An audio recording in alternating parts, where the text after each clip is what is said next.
nama pasaran, nama jualannya, nama merek. Aslinya dari wilayah tropis di Amerika Tengah dan Selatan. Jadi sebenarnya cocok dengan Indonesia.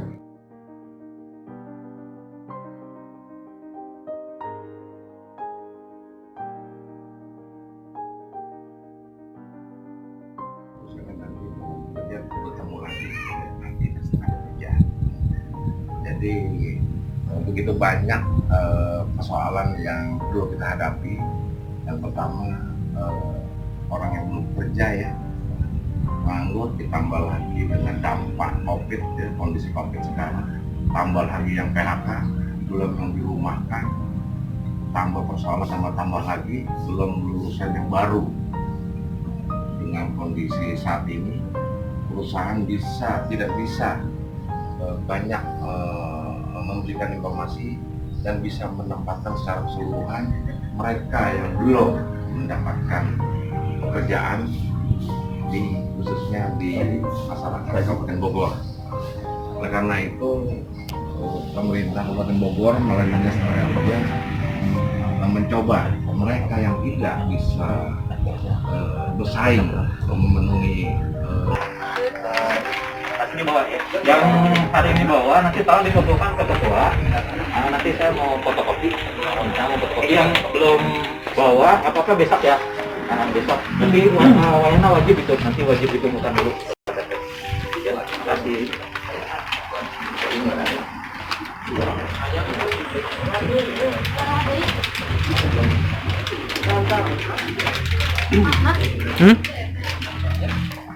Bisa berkumpul di suasana yang sangat nyaman ya. Kita akan belajar tentang platform zaman. Kita keluar dari topik. Jadi sebelumnya mohon izin Pak Joko ya, Pak Yuki untuk menyampaikan materi. Jadi kita ada waktu sampai jam 12 istirahat ya, sambil nanti menunggu Pak Praktis. Tapi kita akan mulai dulu. Nanti saya akan sebelum perkenalkan, nama saya Minarno. Saya kalau aslinya dari Boyolali, Jawa. Ada yang sudah pernah ke Boyolali. Ini bisa dikasih tentang usaha makan Nah, biaya kosnya lebih banyak yang kita keluarkan dan penjualannya juga perlu waktu lama. Kita biara sapi mungkin bisa tahunan baru dijual. Kambing juga bulan-bulan baru kita nunggunya terlalu lama. Udah gitu, nyari punya lahan harus repot. Ya kan? Kalau kita punya lahan, modalnya juga harus banyak. 1 ekor sapi itu udah berapa? Ya? Mungkin 1 ekor sapi dengan usaha ini juga bisa berpuluh ratusan kotak. Kalau itu hanya 1 ekor sapi. Ayam konversi pakannya tinggi, jadi pakan yang kita kasih cukup sedikit, tapi dia menghasilkan pertumbuhan produktivitas yang tidak membutuhkan luas lahan yang besar. Tadi saya ceritakan, jadi ada yang sudah beternak.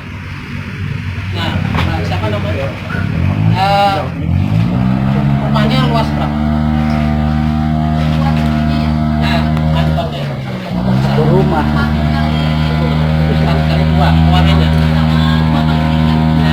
Berapa kota? Nah, coba bayangkan dengan ukuran 4 kali 2 tadi ya, sama berapa? 2 kali 3 bisa muat 100 kotak disusun kan? Ukur. Kalau kita pelihara ayam kira-kira muat berapa ekor? 2 kali 3, 4 kali 2 kali 3 kan? Mungkin hanya puluhan ekor, benar nggak? Kalau melihara kambing lebih sedikit kan? Kalau melihara sapi mungkin hanya 1 ekor, lebih repot. Uang limbahnya. Artinya apa? Ini berbagai keuntungan. Kenapa serangga? Salah satunya ulang zaman. Efisien dari penggunaan uang. Terus pemeliharaan juga mudah, benar nggak? Tidak harus terus ngasih makan juga paling sehari sekali udah bisa. Paling kita nggak bisa. Yang paling nanti agak repot harus itu nanti kita bicara lagi sesi sekarang. Nah, zero waste maksudnya tidak ada limbah.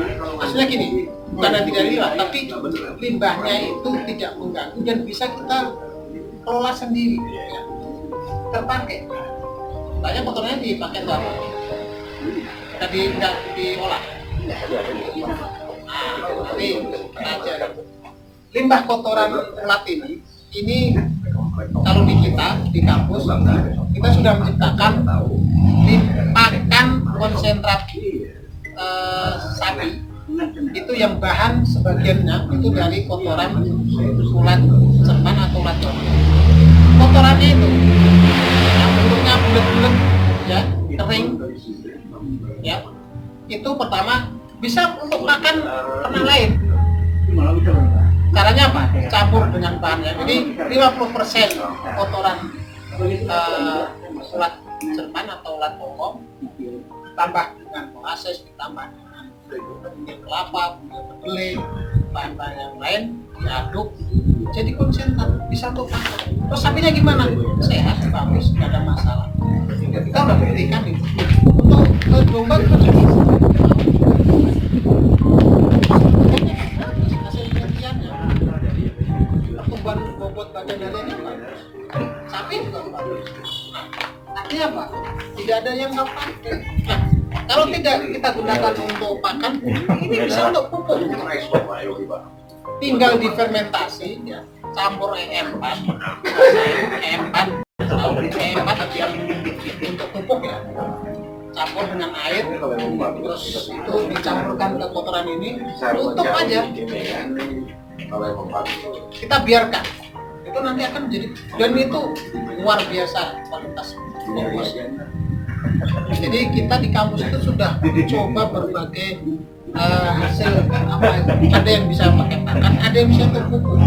Kita pakai untuk pupuk apa? Sayuran bagus, cabai, tanaman bayam, tanaman kangkung, pokoknya sayur-sayuran sangat bagus. Dan ada perbedaan yang pakai kotoran ulat dengan yang pupuk biasa, itu hasilnya lebih bagus. Jadi kotoran ulat, karena kan sebenarnya protein kotoran ulat ini proteinnya masih tinggi. Kenapa? Karena serangga itu metabolismenya cepat, jadi yang dia makan itu kan tidak perlu sampai berjam-jam kayak manusia.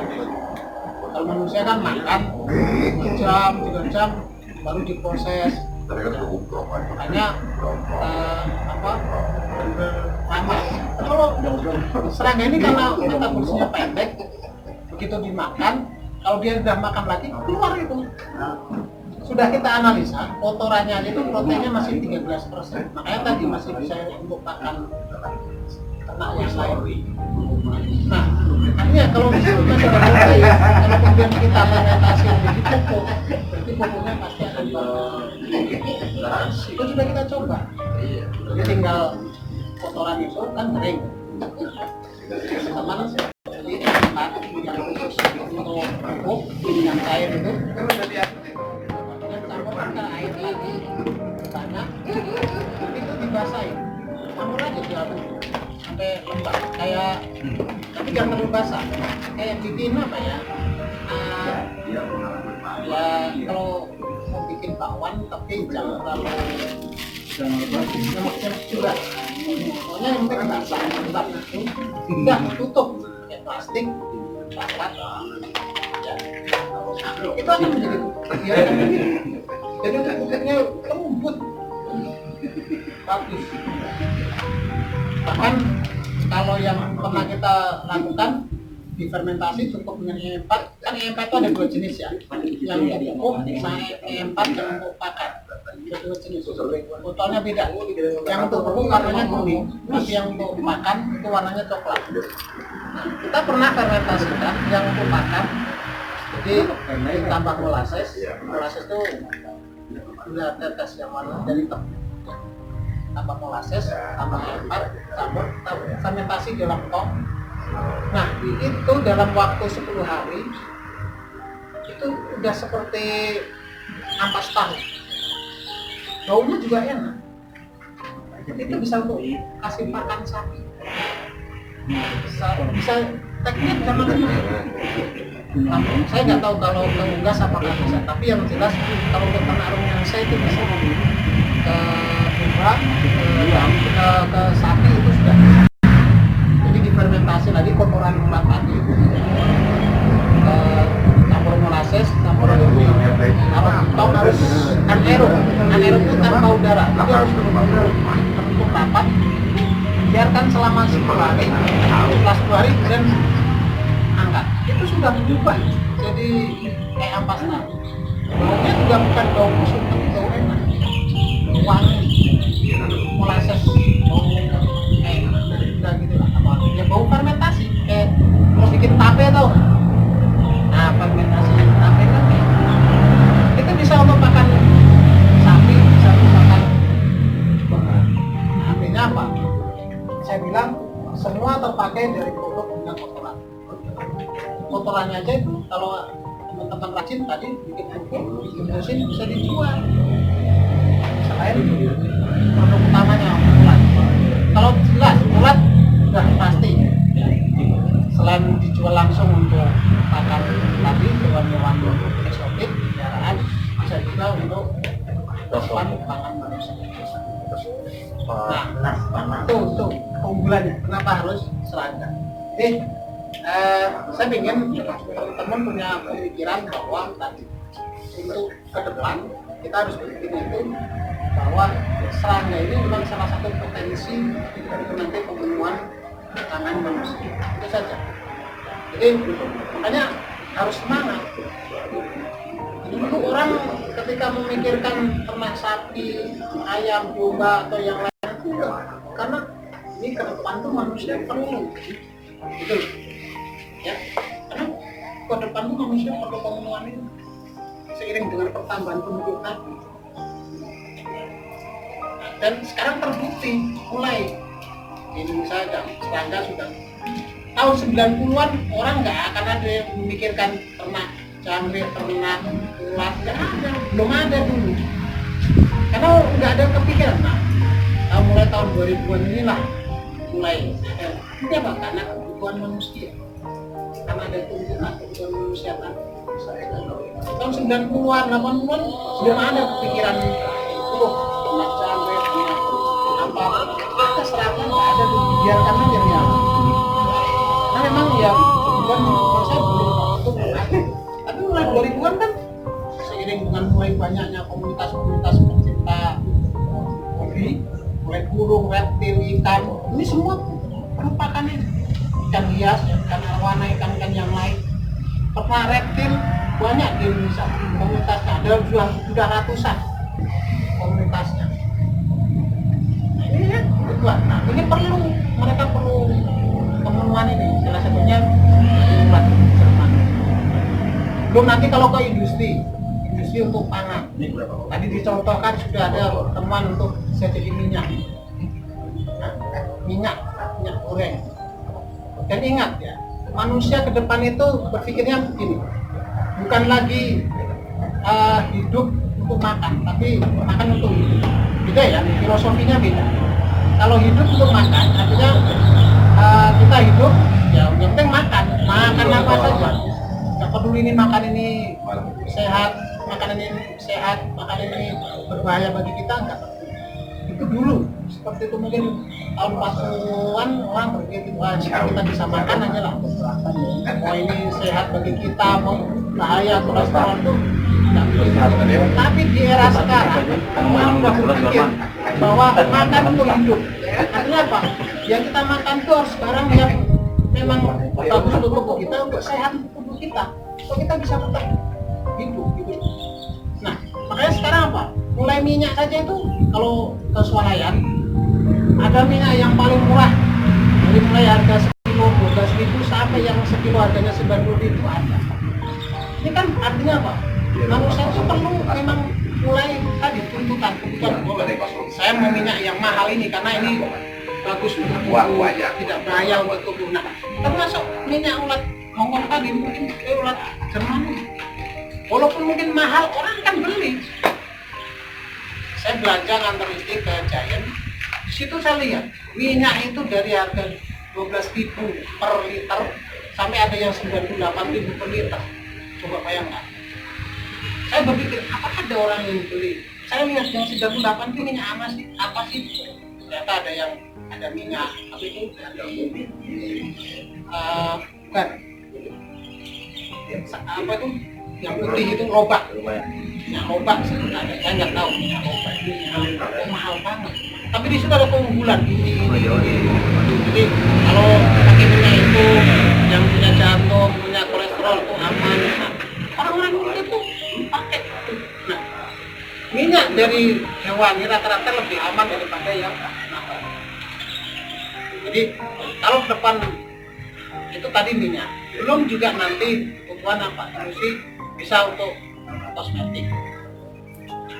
Kalau sudah arah sana, artinya apa? Kebutuhannya itu mulai kita pikirkan. Oh, manusia yang jumlahnya miliaran tadi. Benar nggak?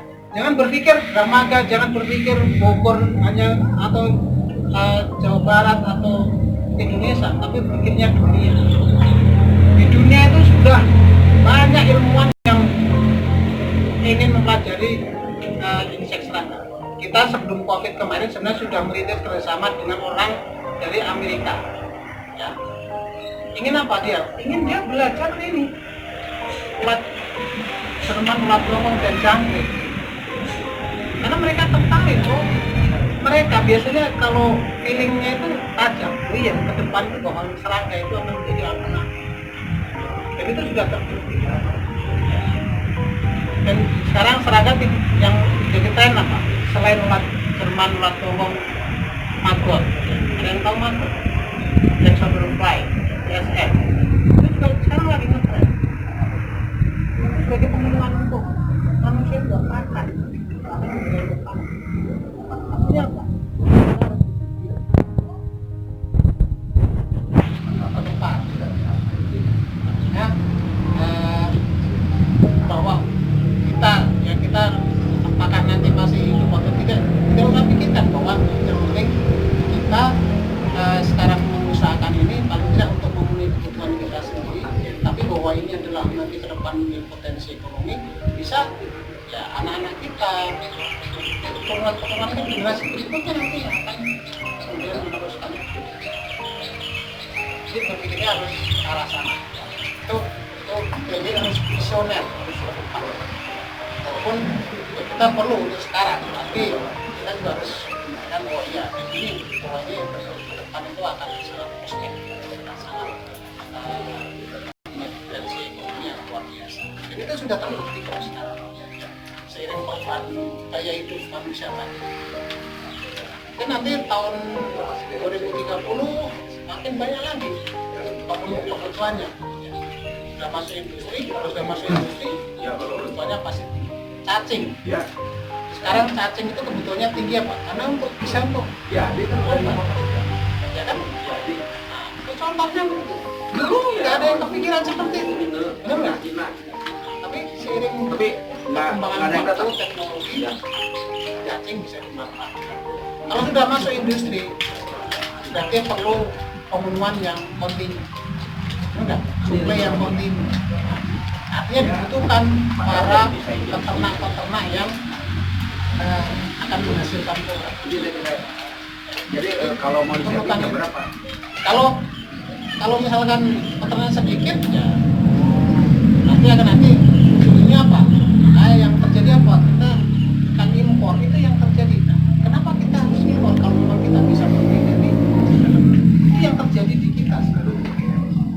Ya, ketika sudah permintaannya meningkat, tapi pemenuhan dari dalam negerinya kurang, yang terjadi apa? Impor. Itu yang terjadi. Kalau kemarin kan kenapa kita harus impor? Ternyata kita bisa atau habis dulu aja. Dan sudah banyak produk-produk kita yang ternyata impor. Ini Pak ada yang kalau sebenarnya kita bisa kembangkan di sini. Oke, kita lanjut ya. Jadi ini salah satu ya, juga responnya sangat cepat. Itu yang kita alami di kampus. Di Dramaga itu sekarang kan suhunya panas, suhunya sangat panas, sudah mulai panas ya. jauh dibandingkan dengan di sini. Nah, sebenarnya relatif di sana serangga bisa atau ternak serangga kalau di kampus itu kurang cocok, kenapa? Suhu kadang bisa sampai 33 derajat, nah itu sebenarnya kurang bagus. SPP mulai biasa lah ya. Cuman kita Bangga SPP kali. Jadi namanya kita bikin situasi dari yang bagus, exhaust fan ya, jadi diciptakan supaya tidak terlalu panas. Itu artinya harus seperti itu.